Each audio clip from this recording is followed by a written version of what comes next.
एक दिन मोटो और पतलो गांव की तरफ चलते चलते जंगल में पहुंच गए।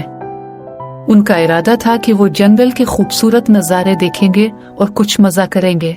जंगल के बीच में पहुंचकर उन्हें एक अजीब सा दरख्त नजर आया जिसके ऊपर बहुत से फल लगे हुए थे।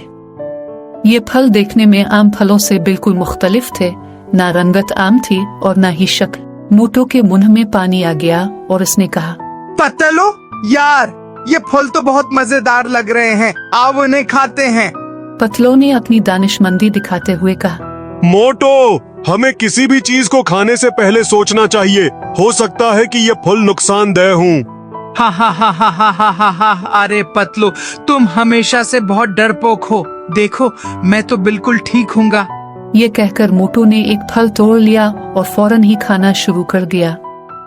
जैसे ही इसने पहला नवाला लिया, इसका सर अचानक एक गुब्बारे की तरह फूलने लगा। पतलो हैरान होकर बोला, मोटो, तुम्हारा चेहरा क्या हो गया है? तुम एक गुब्बारे की तरह लग रहे हो। मोटो घबरा कर बोला, पतलो, मेरे साथ कुछ अजीब हो रहा है। पतलो ने फौरन अपने बैग से एक किताब निकाली जिसमें जंगल के दरख्तों और फलों के बारे में मालूमात थी। उसने किताब के सफ़ात पलटने शुरू किए और आखिरकार वो दरख्त का सफ़ा ढूंढने में कामयाब हो गया। किताब में लिखा था कि ये हंसी के फल हैं जो खाने वाले को आर्जी तौर पर मुज़हका खेज बना देते हैं, जैसे कोई कार्टून बन गया हो। पतलो हंसते हंसते बोला, मोटो, तुमने मेरी बात नहीं मानी और अब देखो क्या हाल हो गया है।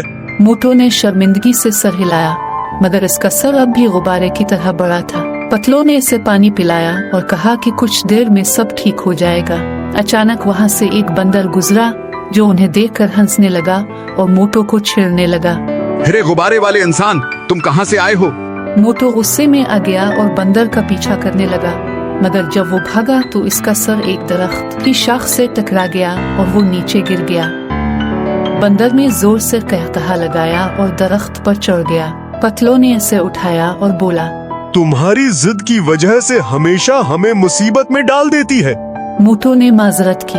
फिर कुछ देर बाद मोटो का सर वापस अपनी आम हालत में आ गया। वो दोनों जंगल में आगे बढ़ते रहे, मगर इस बार मोटो ने हर चीज के बारे में पतलो से पूछा। रास्ते में उन्हें एक और दरख्त नजर आया जिस पर बहुत चमकदार फूल खुले हुए थे। मोटो फिर से फूलों की तरफ लपका, मगर इस बार पतलो ने इसे रोकते हुए कहा, रुको, पहले मुझे देखने दो कि ये क्या है। पतलो ने अपनी किताब में देखना शुरू किया और पाया कि ये गुदगुदी के फूल हैं। जैसे ही कोई उनके करीब जाता है, वो खुद ब खुद गुदगुदी करने लगते हैं। मोटो ने ये सुना और बोला, अरे नहीं, इस बार मैं नहीं फंसने वाला। लेकिन जैसे ही वो पीछे हटने लगा, अचानक हुआ का झोंका आया और फूलों की खुशबू मोटो तक पहुंच गई। खुशबू के पहुंचते ही मोटो जोर जोर से हंसने लगा। पतलो भी अपनी हंसी को रोक नहीं सका और दोनों हंसते हंसते थक गए। आखिरकार वो दोनों एक छोटे से दरिया के किनारे पहुंचे, जहां वो पानी पीकर ताजा दम हो गए और वापसी का रास्ता लेने लगे। पतलो ने कहा, मोटो, आज की मुहिम वाकई यादगार थी, लेकिन हमें सीखना चाहिए कि बगैर सोचे समझे कोई चीज नहीं करनी चाहिए। मोटो ने मुस्कुराते हुए कहा, तुम बिल्कुल ठीक कहते हो पतलो, आइंदा मैं तुम्हारी बात जरूर मानूंगा, मगर एक शर्त पर। पतलो ने हैरानी से पूछा, कौन सी शर्त? मोटो ने शरारत से कहा, अगली बार हम कोई और नया एडवेंचर करेंगे।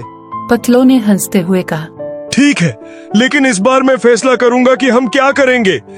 दोनों दोस्त हंसते हंसते घर की तरफ रवाना हो गए और इस दिन की मुज़हका खेज यादों को हमेशा के लिए यादगार बना लिया। हमारे चैनल को लाइक करें, सब्सक्राइब करें और बेल आइकन को जरूर दबाएं।